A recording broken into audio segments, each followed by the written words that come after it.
What are the principles of being a progressive Filipino politician, especially in the context of the Philippines today? Number one, we think that they put integrity and honesty above all of the other privileges that they get as politicians. This means that they are already willing in the first place to sacrifice all the kinds of privilege, and I'm going to walk through on that later in my constructives. But secondly, they are unwilling to be part of a corrupt system. This means that they're willing to take the trade-off that, you know what, even if I don't get political coverage or the political clout that I gain from the privilege of my family, that means that it's still okay, because what's important is number three, the service that I can give to the Filipino, which is the most important value that Filipino politicians give today. So what am I going to talk about? Number one, I'm going to discuss to you how am I, as a progressive Filipino politician, most likely going to conduct my decision-making process in the terms of how I'm going to address this corruption issue of my family. Secondly, how that process will lead to public denouncement and how it's the only logical solution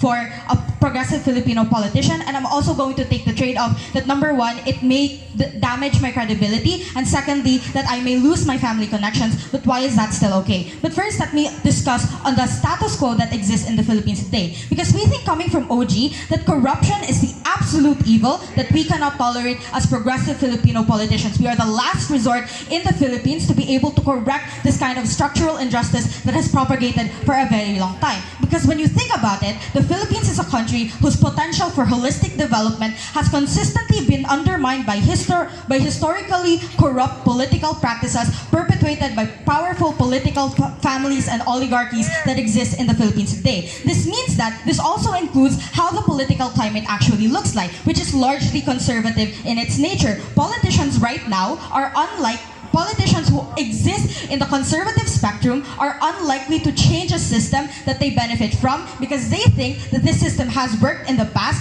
and the change is no longer necessary. But secondly, the public is also unlikely to believe that an overhaul is needed if the politicians themselves perpetuate the message that the overhaul is not needed at the end of the day. So as progressives in the Philippines, the nuance is that we need the kind of progressives that, number one, is able to undermine structural injustices, especially the epidemic of corruption, which is the root of all evil that catalyzes other social injustices that exist in the Philippines. We're talking about structural poverty, for example, or the drug war that targets the poorest of Filipinos. We think that as a progressive Filipino politicians, your principles will inevitably guide you into that decision-making, that you're going to denounce your family, which means that you're not going to associate with them. You're going to expose what information you have on them and make sure that all their justices may be paid for or whatnot at the end of the day. What's the goal coming from government side? It's simple. Number one, we think that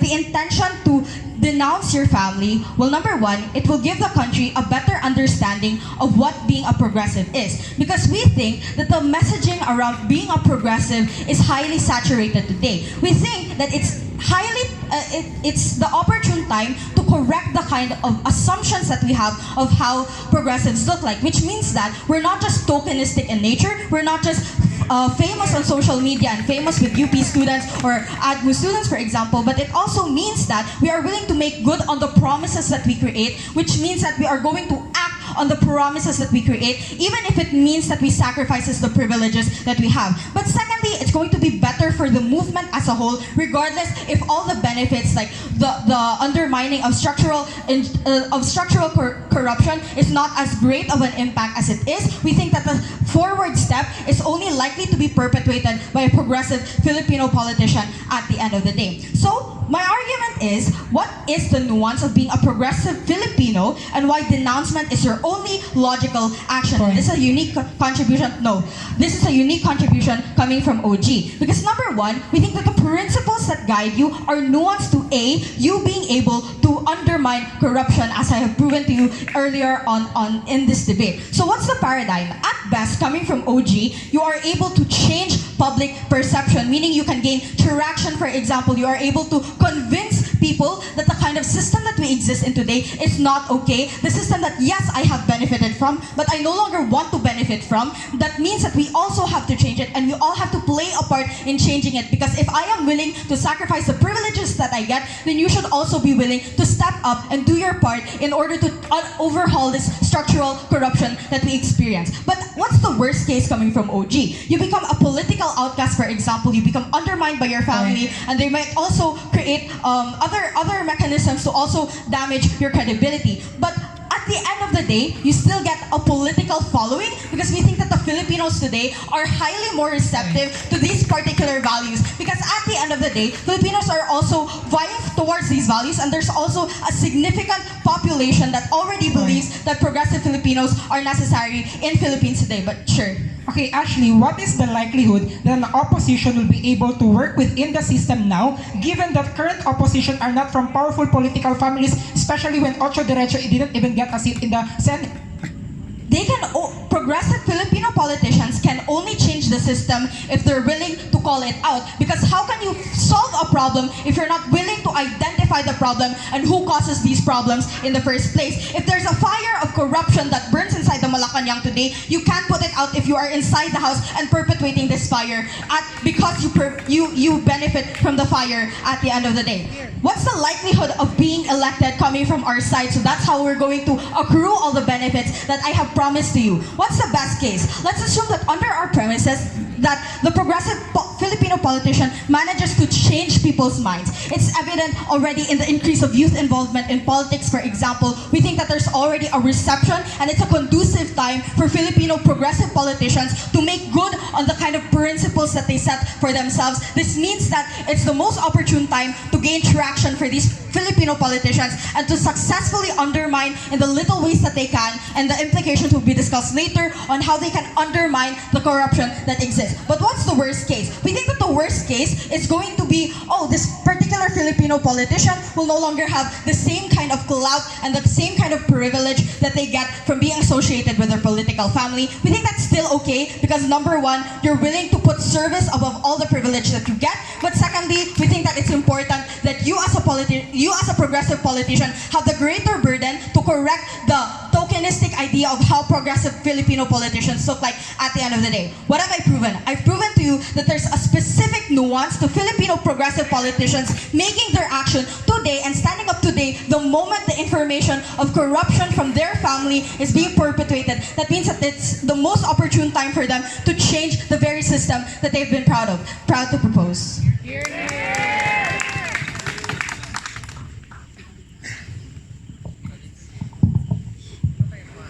Thank you, Prime Minister, for that speech. Now to open up the case of opposition. Leader of Opposition, please go ahead.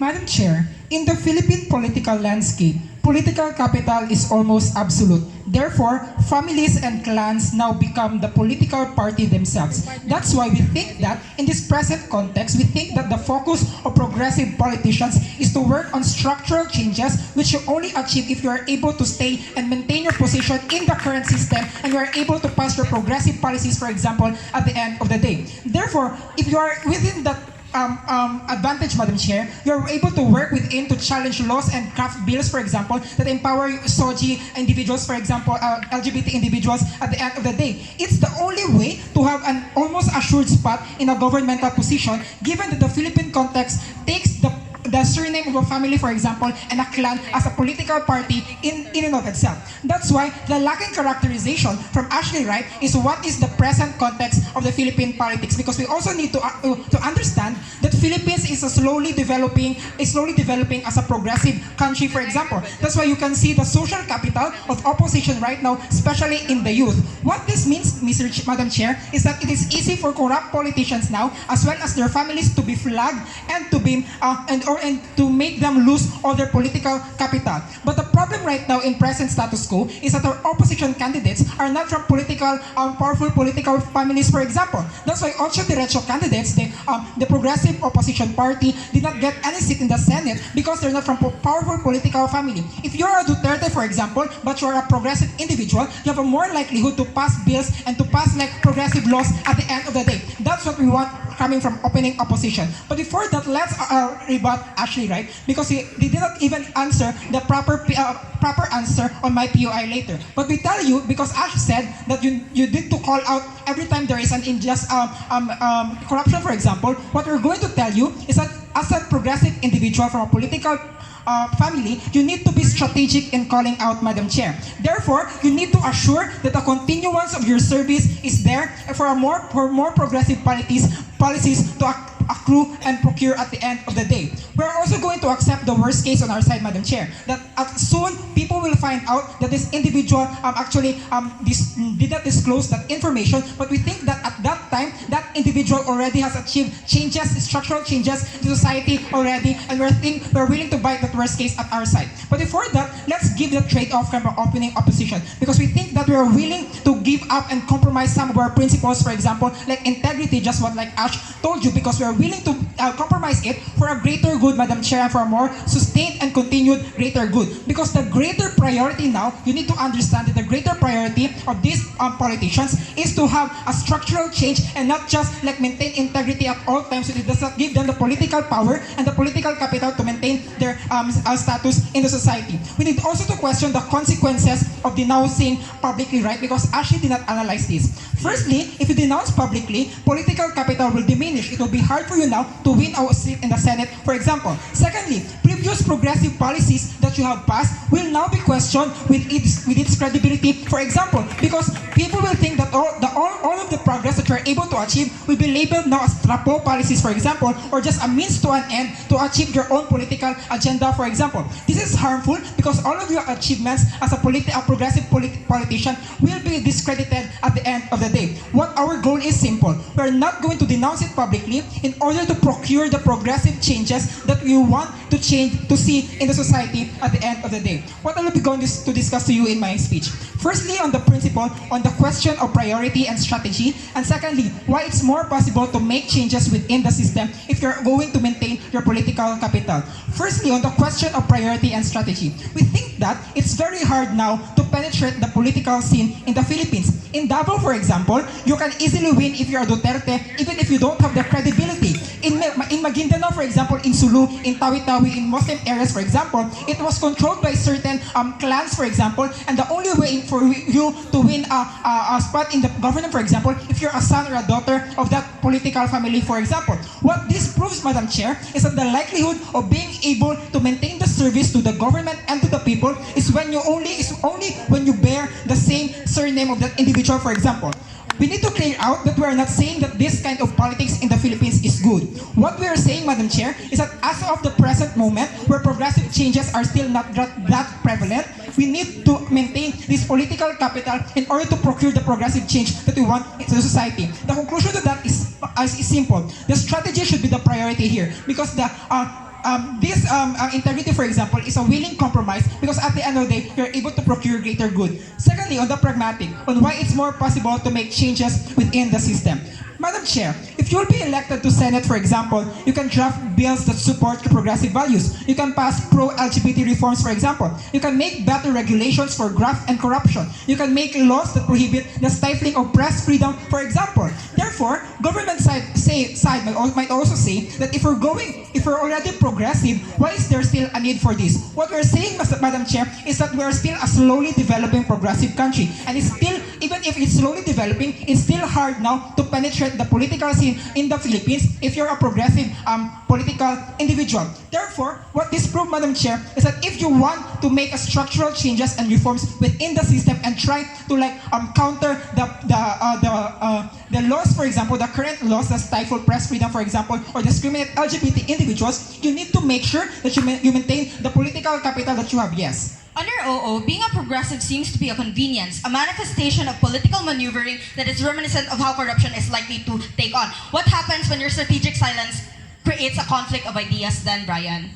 Okay, at that time, Madam Chair, I told you earlier that if at that time that happens, that individual already has procured many laws that support progressive values, for example. So even if at the worst extent that people will find out, the net value, Madam Chair, is that the perception of people will be less harmful or will be less detrimental to that individual because it's now being balanced by the achievements and the progressive values that he was able to procure in the Philippine politics, for example.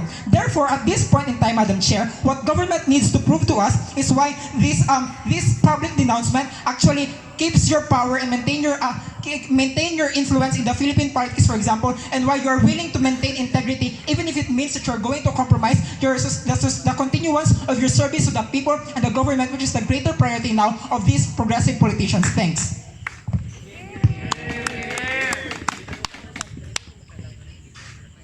Thank you, Leader of Opposition. To continue the case of government, DPM, please.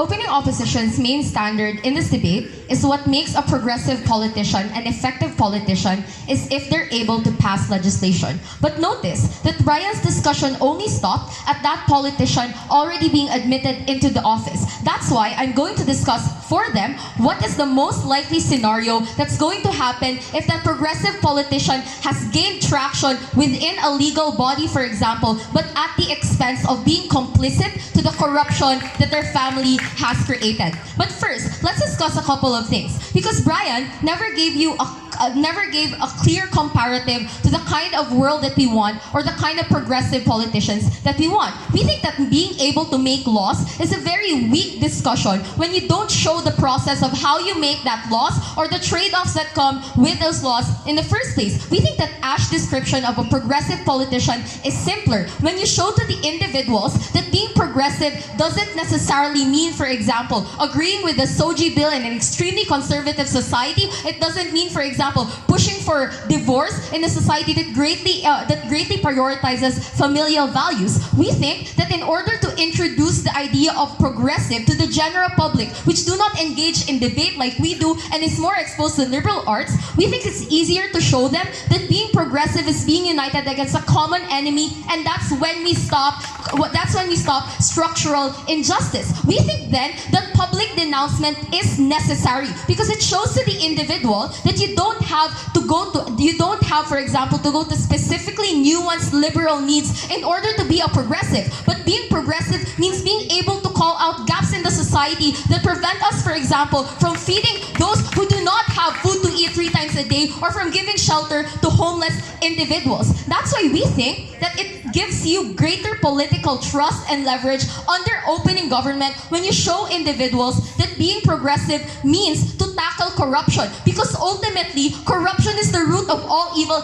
in this country. No discussion from Brian why this is a value that we're willing to sacrifice just for a few progressive laws that they never even gave us any examples anyway. But second, we think that discrediting is more likely to happen under opening opposition, because what if, Madam Chair, that the news goes out, for example, that you are part of a corrupt family, right? Because they have no safeguard that under their model it's unlikely to happen. So we think then that you're being more tainted under opening opposition, because now they see that because you're in office and you're passing all of these progressive laws, but at the same time you are complicit to the corruption of your own family. This means that the general public will perceive being progressive as a masquerade, for example, for perpetuating other social injustices. And what's even worse, this kind of tainting is not just limited to you as a progressive politician, but it even extends to all other progressive politicians. It makes us question, for example, individuals like Samira Gutok. Does she really want what's best for the BBL, for example, or is she just there, for example, to make sure that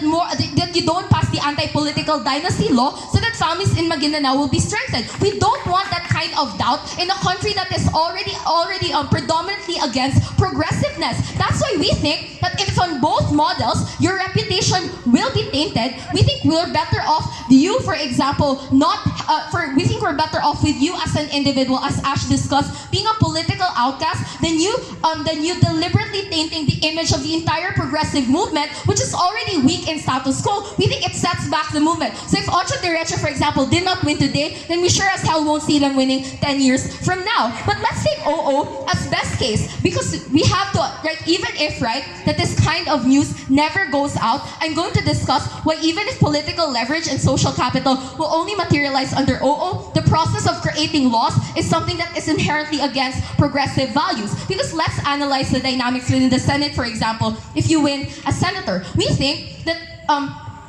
okay, let's assume that under OO, more progressive laws will be passed. But we say, Madam Chair, that these progressive laws will come at the expense of perpetuating other injustices because you're beholden, sit down, to your corrupt family. For example, your family will tell you that I will vote, for example, for laws that help you prevent discrimination for women in the workplace, but you have to vote against anti-dynasty bill. So for example, we can strengthen our dynasties in Bansalan or Digos. Why is this likely? Because your family will always credit your power due to your privilege, which stems from their corruption, which they will always try to protect. This means that they will always demand to benefit from you because all of your benefits are beholden or tied back to them. What are the implications of this? That number one, you just become a political pawn, which means, for example, that your family will just use you as another vote to perpetuate oppression and injustice. Because Madam Chair, if political leverage is what you want under your model, then you're always going to give in to the demands of your family to gain benefits as well. But number two, it taints the image of other progressives within that governing body. Because now,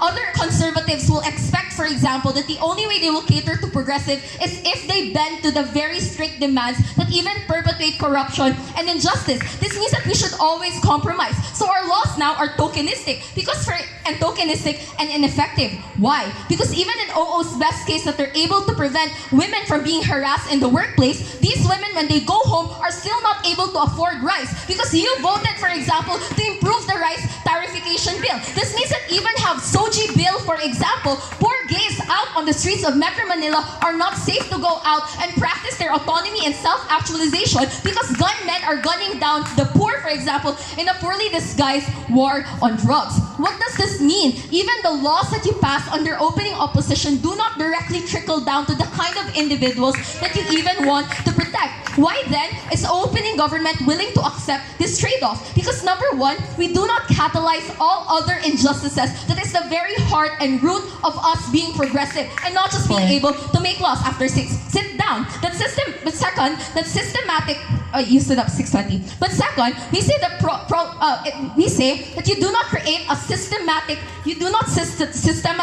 progressives as tokenistic and easy scapegoats in the Senate for other conservatives, for example, to just pass tokenistic laws, but at the same time use you as pawn to further drive our country to the ground. But lastly, we say that it further strengthens political families because under Brian's model, status quo will always tie back your achievements to the name of your family. This means that in a family of 10, while you, for example, may be able to pass progressive laws, all 9 others will be able to strengthen their political dynasties and perpetuate corruption. So we think that if you balance out, we think that there's more harm perpetuated under opening opposition. But lastly, we say that even if public denouncement comes later, it's extremely selfish because while you're able to protect your reputation and solidify laws for protecting women or Soji, you also solidify laws for corruption and oppression. We say a true progressive lies with opening government. Very proud to propose.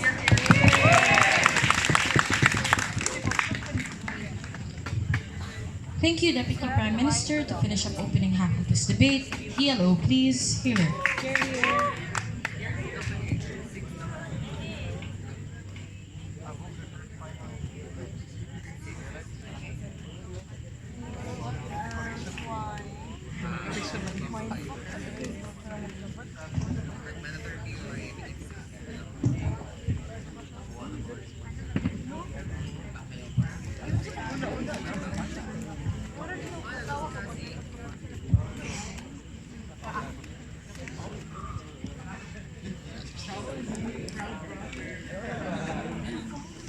climate of the Philippines is hard for progressive leaders, especially when they don't have the necessary capital to even win a Senate seat. At best, they're just going to be in the sideline, throwing opposition critics on all the government policies that they don't support. At the end of the day, that does not even manifest to clear, tangible benefit to the people that they want to help at the end of the day.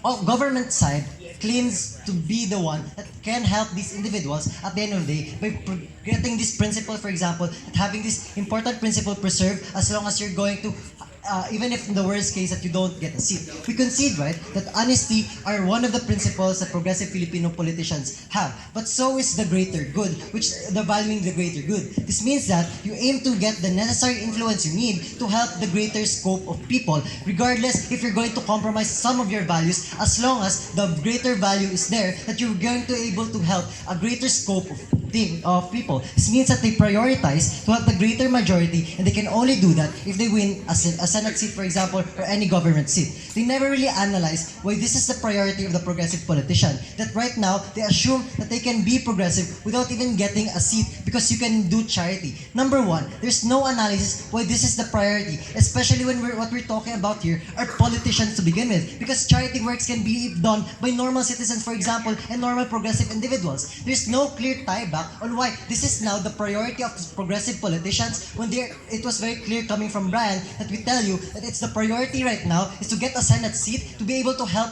bigger problems and change the systemic problem that can affect greater people at the end of the day.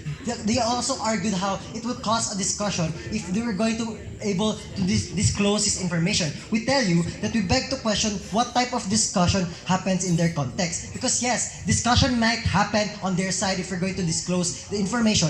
But in a polarized Philippines, where party is an absolute side, you get easily flagged, for example, as a dilawan or a deterred, or even if, for example, you're going to be tied to a family of corrupt politicians, you're automatically flagged as corrupt as well. Why is this detrimental on their side? And why this discussion is not going to be progressive? This means that when this discourse is not productive, it will only lead to shaming the politician and not really analyzing if the politician is even corrupt to begin with. Why is this harmful? Because it stops you from helping in the future or get even airtime in the future to be able to help other people as well. Why is this detrimental further? Because right now in the Philippines, there's only a few people or politicians that are progressive. We're currently dominated by a lot of non-progressive politicians. It's harmful if we're going to antagonize one progressive politician because of you cannot even bend some of your principles to be able to cater to a greater mass. They push a harm that the laws we pass is going to be watered down at the end of the day. We tell you that it's okay and we engage to their best case that even if there are some laws that we're not going to be able to pass, but they need to engage that there will be some laws that we will be able to pass. This means that at least on our side, there will be a net benefit of laws, for example, or progressive laws.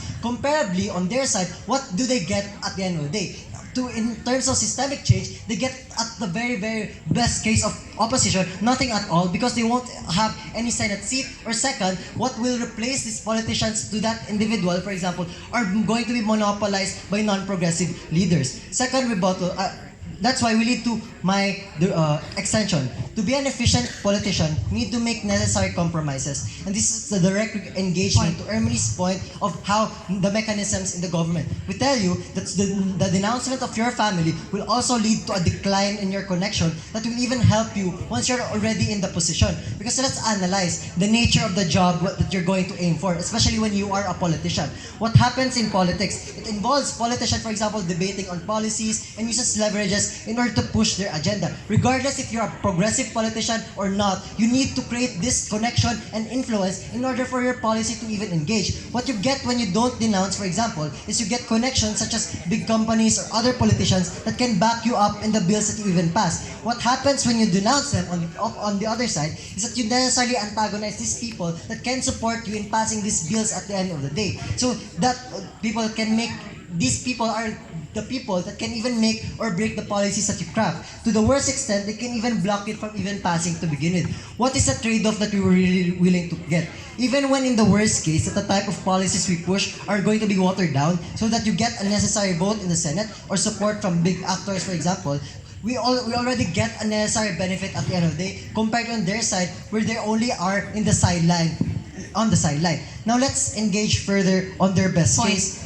But before that, So far, your portrayal of progressives is extremely selfish. Why should your reputation be more important than not perpetuating injustice or tainting the whole image of the progressive movement? You were extremely dismissive. Okay, let's engage on that by telling you that just because you were able to denounce one politician that is corrupt or one family that is corrupt, you automatically get a marginal benefit. Comparably, on our side, when we get the necessary influence by getting a Senate seat, we have a greater broad of people, for example, or corrupt politicians that we can even expose to a greater extent. Compared on their side, where they limit their chances of even getting to the system and exposing what bad things are happening in the Senate, what are the wrong things, or any corrupt politicians at the end of the day. What happens in governance model, it will be hard for you to even get a seat or position because you lack the necessary political capital or support to win the race. They will be painted as one of the corrupt families that uses progressive stance as a means to an end.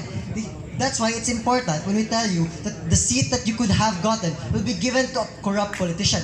First example, for example, in the Philippines, one of the most corrupt country in the world. This means that in this type of context we're in, that the member of the progressive politicians is very few. There's only a few progressive politicians out there. Talk about how the demographic of the politicians in Senate right now. Talk about our Senate President Tito Soto and his supporters as well. This means that the likely politicians that will get the seat that you are not going to get are corrupt or not progressive at the end of the day. Why is this necessarily harmful? Because now, to correct the system that you're not, to correct the system, you lost a chance to even correct the system that you want to help. Even block some bills that are not progressive or are harmful to the people. What is the implication to this when they are the ones that monopolize the seat? The Senate will be now monopolized by non-progressive politicians, and the implication is, number one, bills passed are going to be harmful, or progressive bills such as SOGI or same-sex marriage that they want to produce will not necessarily pass at the end of the day. The only thing that the progressive politicians can do right now is to constantly call them out in the sidelines. And why this is necessarily bad? Because you're easily flagged as an opposition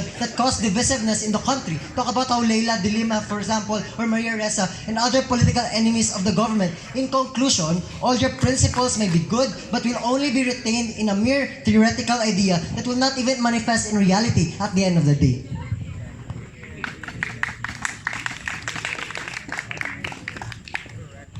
Thank you to the opening half. To start with the closing half of this debate, member of government, please.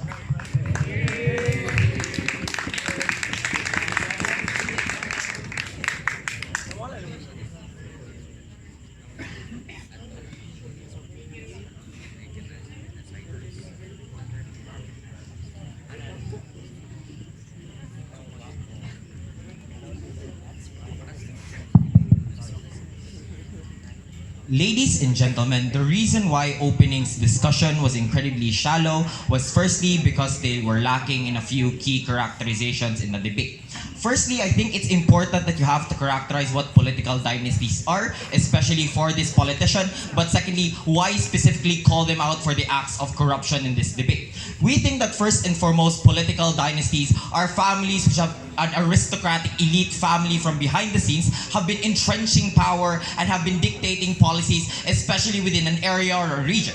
That's why we think that first and foremost, you have to actively call out these families if you want to do anything about it. Because if you don't call these families out, if you don't do anything about it today, probably there's still going to be some other part of your family, probably your future niece, your future nephew, is probably still going to do the very same acts that is harmful in this debate. But secondly, it's incredibly important that you have to discuss why it's about corruption. Because as a Filipino progressive, it's important that you are able to empathize with the people on the ground. That's why the state or the area or the discussion about corruption in which people are going to be harmed, people are denied basic human services, means that it's already principally inconsistent that you don't call them out today, that you don't call them out now to you being a Filipino progressive. That's why it's incredibly important that opening opposition has to discuss why that's okay for them, even at the means that they have, that they can't provide some laws at the end of the day. But thirdly, it's this weird case coming from opening opposition that does not give opening government or government bench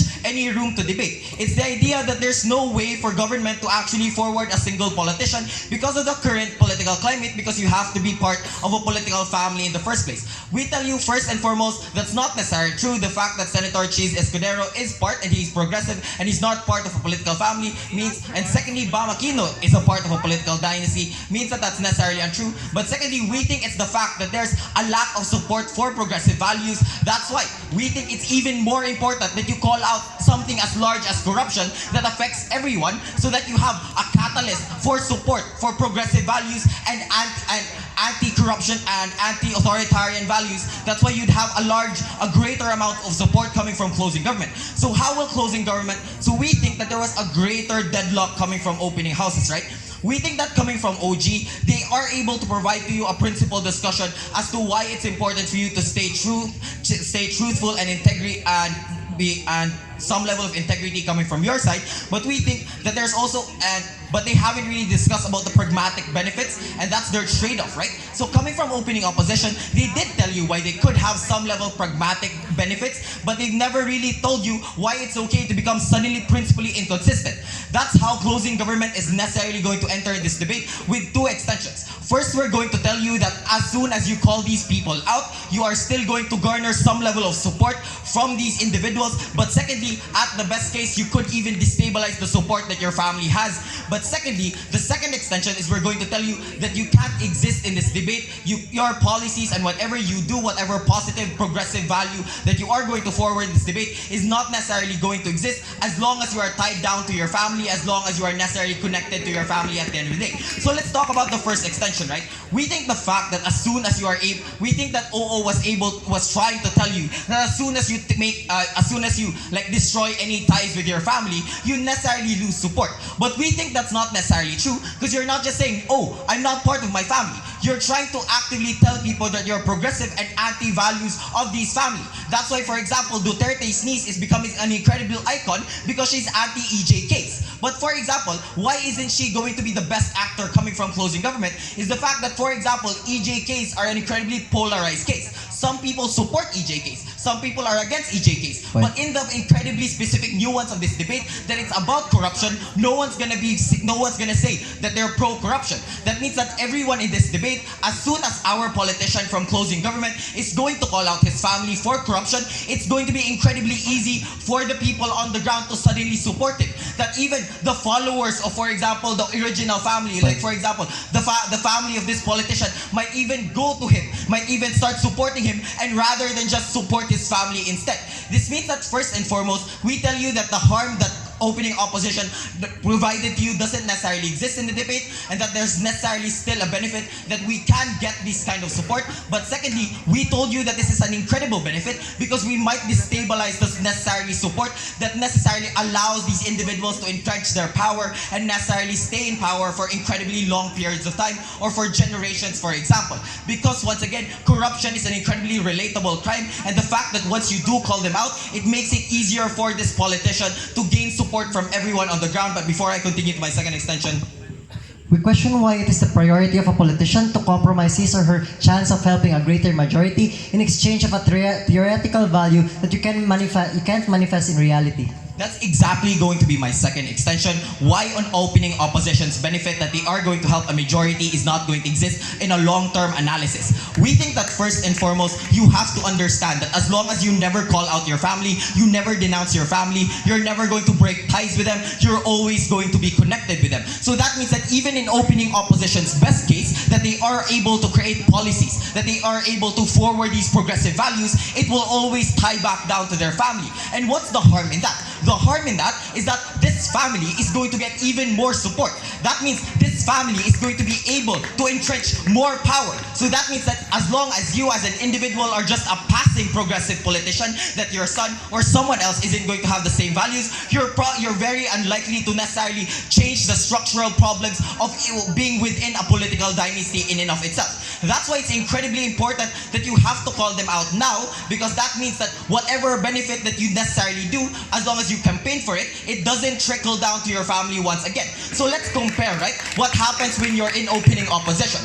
As long as you are tied down with your family, all the good things that you do, even if you are progressive, will still tie down to the Villars, will still tie down to the Estradas, will still tie down to the Marcoses. That means that it's going to be harder to take away all these families. to put them out of power. But coming from closing government, we think that even if we do concede that you don't necessarily have as much power as a senator, you can still do a lot of things. Like for example, Samira Gutok is still able to forward her values within Mindanao. And that's why we think that it's a greater value, even if it's less of a practical value. The fact that you're not enforcing the political power within your political dynasty family or political dynasty is an incredible benefit. So we think that closing government is taking this debate home. Here, thank you.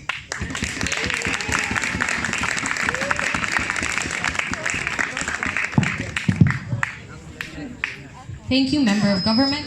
Member of Opposition, please.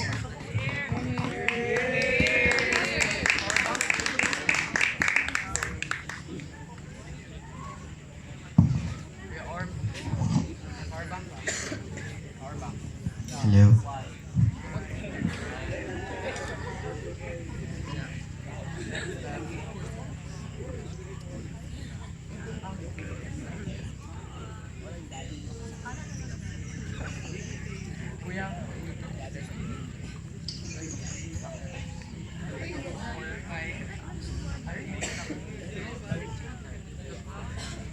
While opening opposition argued that to denounce them will destroy the political structure to keep us famous, what we're going to argue coming from closing opposition is that if we don't denounce them, we can use their existing political influence to multiply the amount of progressive bills that we can operationalize on the ground. This is different because this is not just about your ability to be elected, but to use those elected officials already to multiply the amount of benefits that you can actually provide on the ground. And this is what we're going to say coming from closing opposition.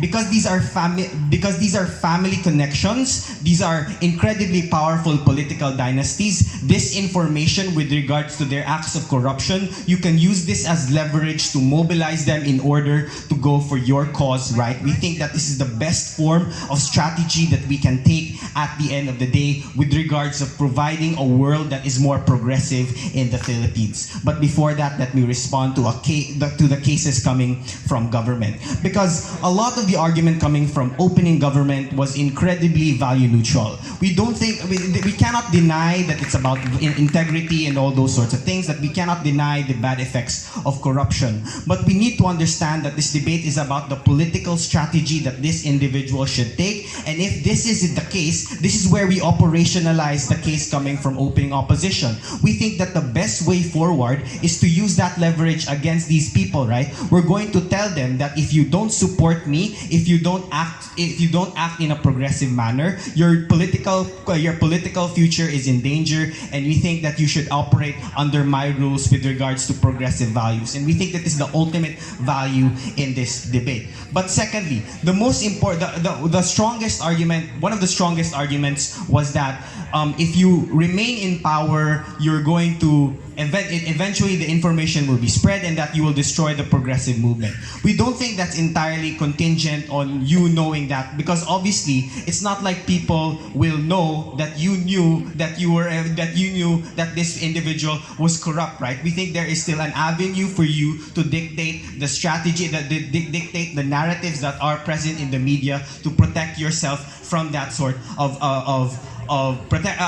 harm. But more importantly, we think that we think that it's not the psyche of individuals to immediately say that you are going to be to destroy the progressive movement based on the actions of one, right? So what am I going to argue in my speech? I'm going to argue what happens after the characterizations of a political family and how we use that power to mobilize even more people, right? Because we need to understand, public denouncement will destroy your entire family. The likelihood of your family will no longer be elected will happen, right? And this is where the deadlock of the debate happens. Because under opening government, you can still pass laws because you can still be elected. You're still going to gain your political clout because you destroyed your family. Under their model, you're going to use that political clout to strengthen increase your fame because you're a Soto or you're a Binay. But this is where we operationalize that, right? Because there are multiple individuals in your family that are already elected, this means the amount of bills that you can pass and the amount of laws that you can create will not be dictated as an individual but as a collective. And this is the problem that does not, this is the analysis that does not occur under their model, because the marginal benefit under our model is that we can use our existing familial connections to operationalize progressiveness, right? Under their model, yes, they might gain clout, but the closest sphere of influence these people have was their family. If they have no family left, it's hard for them to mobilize other progressives, given that in your characterization, progressives are few and far in between in the Philippines, right? So if that is the case, we think that the best way forward is to use our existing sphere of influence, which is your family, your father who is the governor, your brother who is the congressman, and say that, you know what, you both are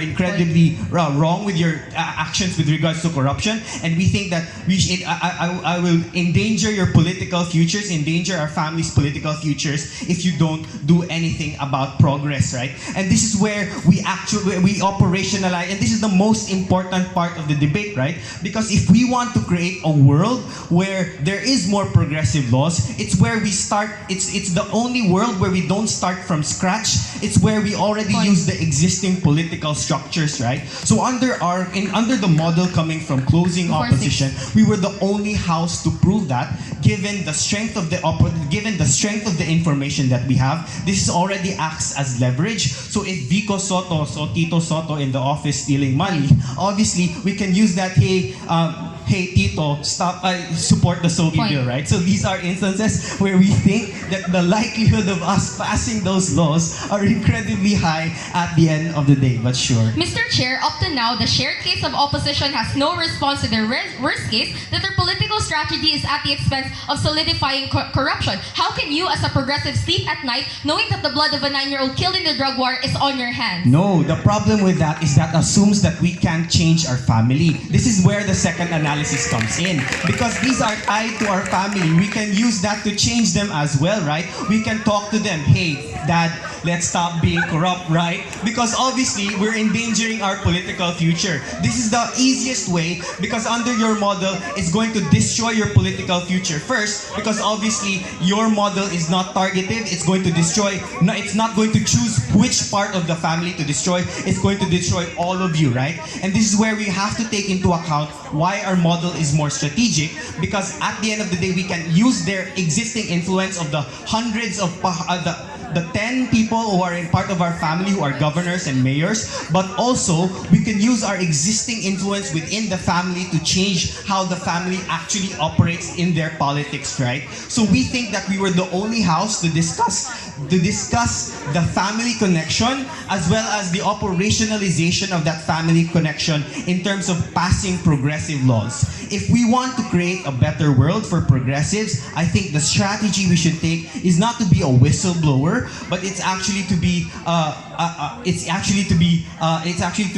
to leverage our family members to support our cause by by weaponizing this information against them and mobilizing them. We don't think that they are unchangeable. We think that the family connection is still there. Thank you very much.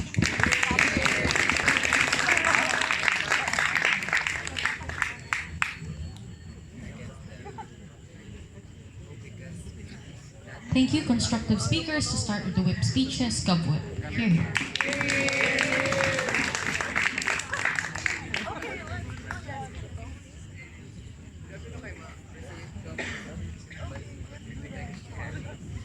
Hello.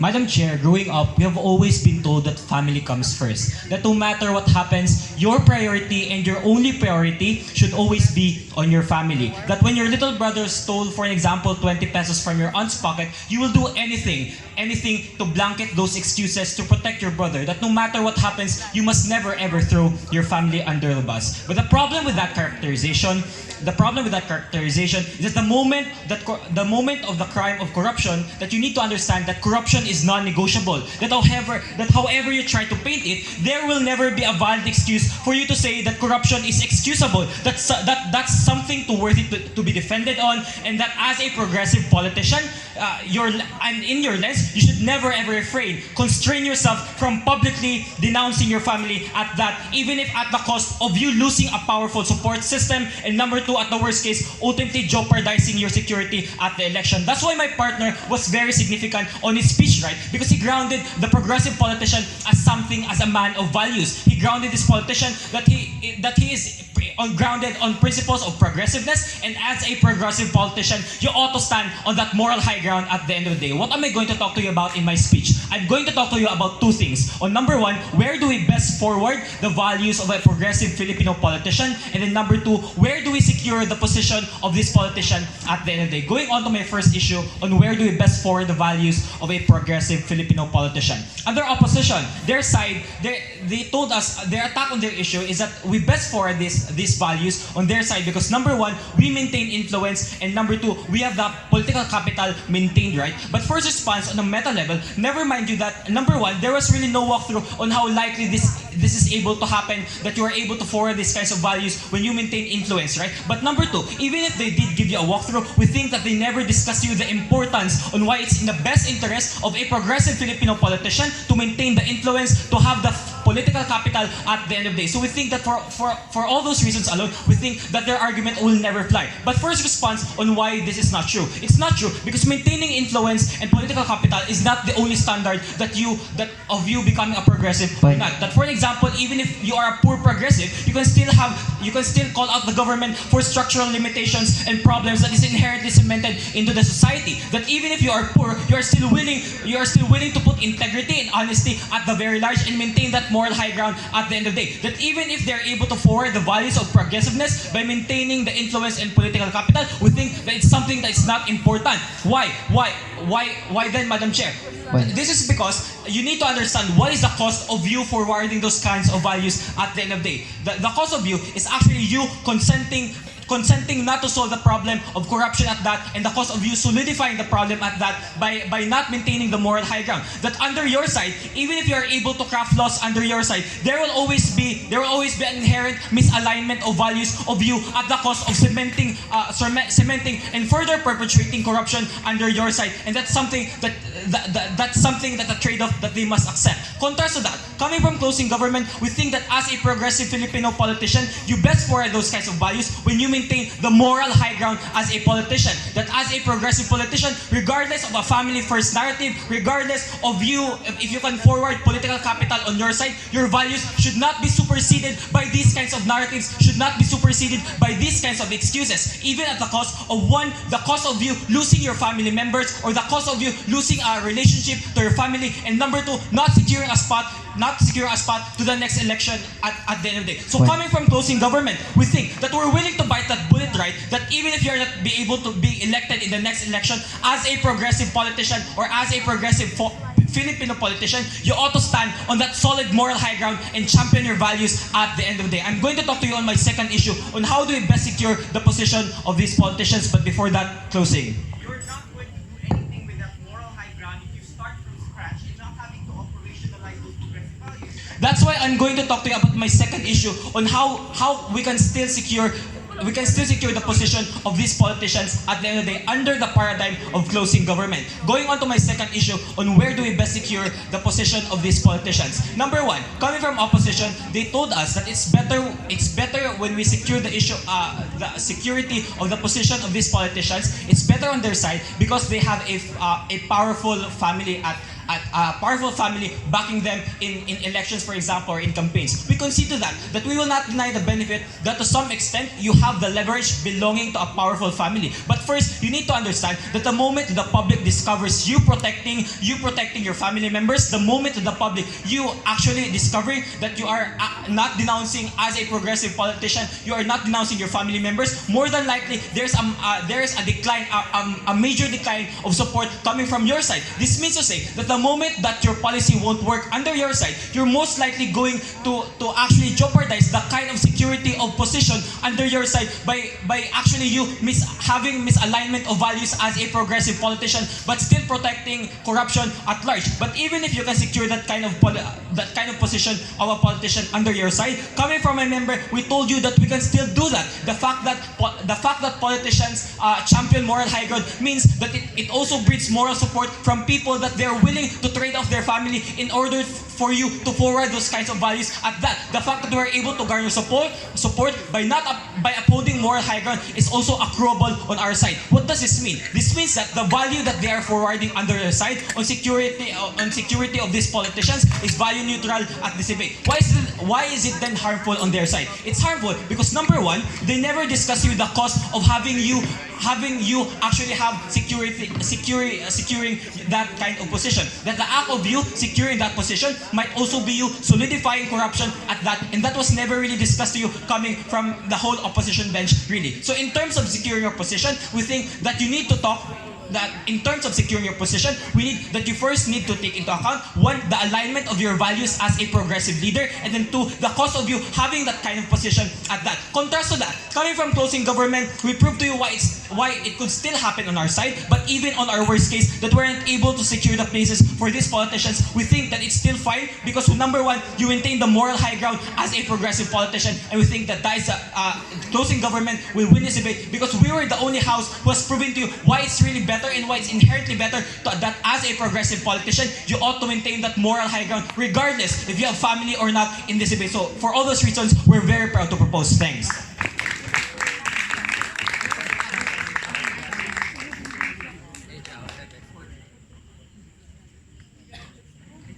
Thank you, Government Whip. And now for the final speech of the entire tournament and the end of this debate, Opposition Whip, please hear him.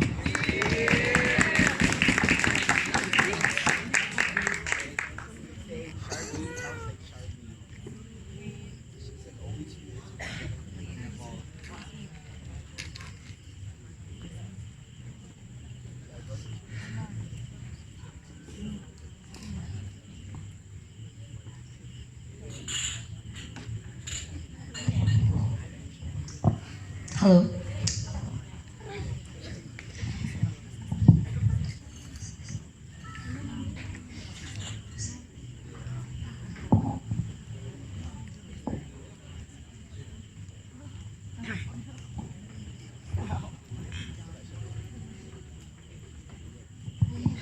Ladies and gentlemen, I'm going to crystallize the win for closing opposition in this debate by telling you the main issue of this debate on us, the progressive Filipino, where could we better forward our progressive values? Is it under government bench, the shared case of gov bench, by the way, where we have an individualistic approach by upholding our values, our integrity? Is it under opening opposition, where you use your family so that you will still be famous and have a seat in the Senate and be able to pass laws?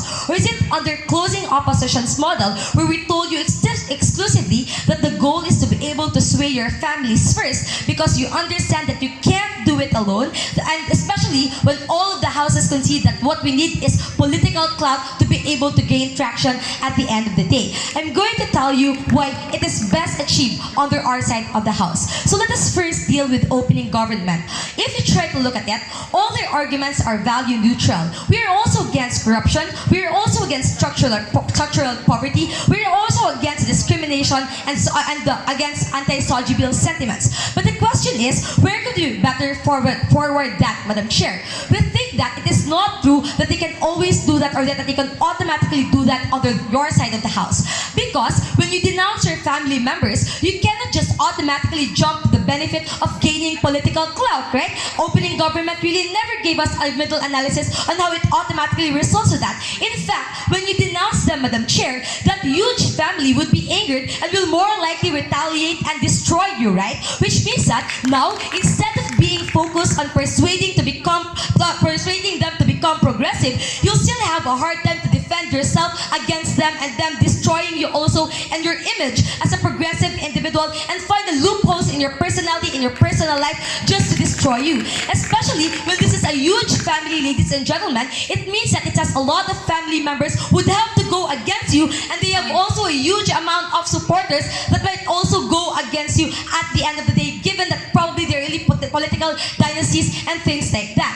But second, even if you can really gain political clout under your side of the house, the number of individuals that you can get is still less compared to our best case of having all of our family members, all politicians going with us and being able to fight our cause. But you can also not assume that we aren't automatically doing anything just because my family is corrupt. That's why if Tito Soto can be corrupt, for example, his niece is still continue to do progressive values in Manila. That's why people still love him, right? Even if they know that there are bad things against Tito Soto. That's why, because he's cleaning Manila, for example, or he's giving more opportunities to the disabled and to women at the end of the day. So you cannot just assume that we can still forward our values the moment we continue to live with our corrupt family member. But third, Mr. Speaker, is that according to them, also just because the family is corrupt, you cannot just assume that they cannot be swayed as well, right? Because Duterte is not corrupt, but he's not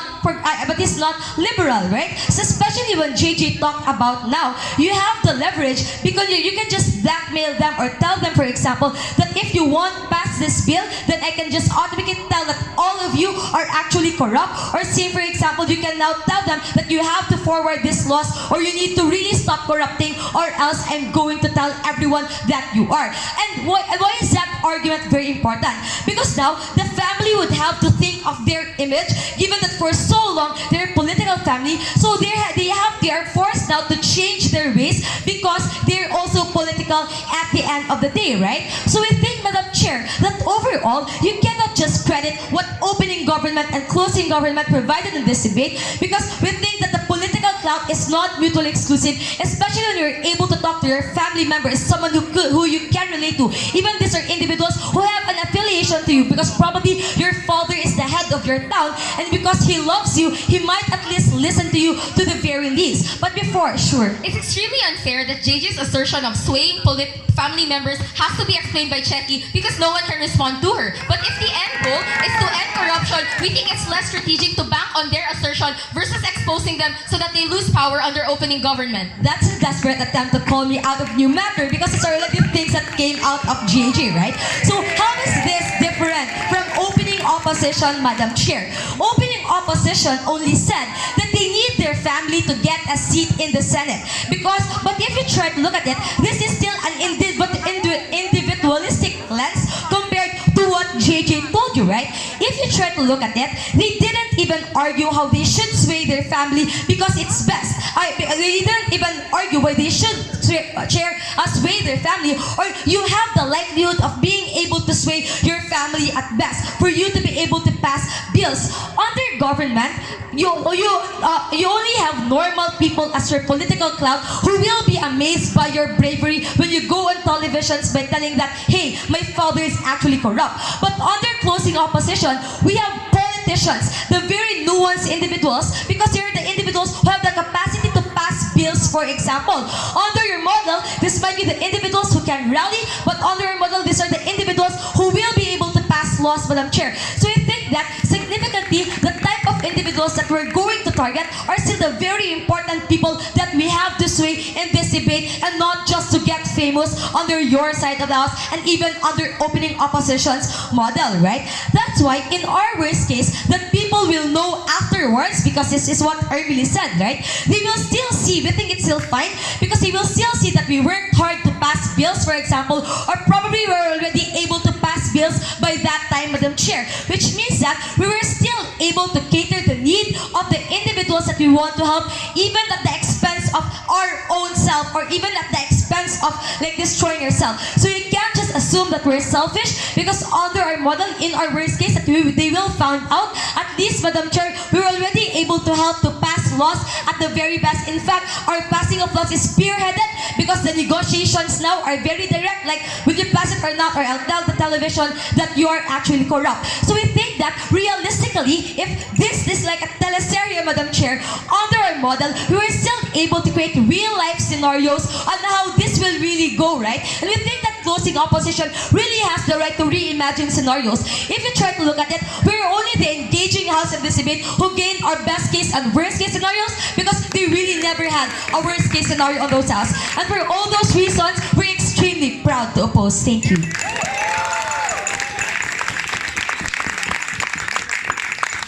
And that concludes the finals. Thanks everyone. You may now cross the house, leave the stage. Give us 5 minutes, then we'll go directly to start awarding best judges, best high school speakers, best open speakers, and the champions for both categories. Thank you.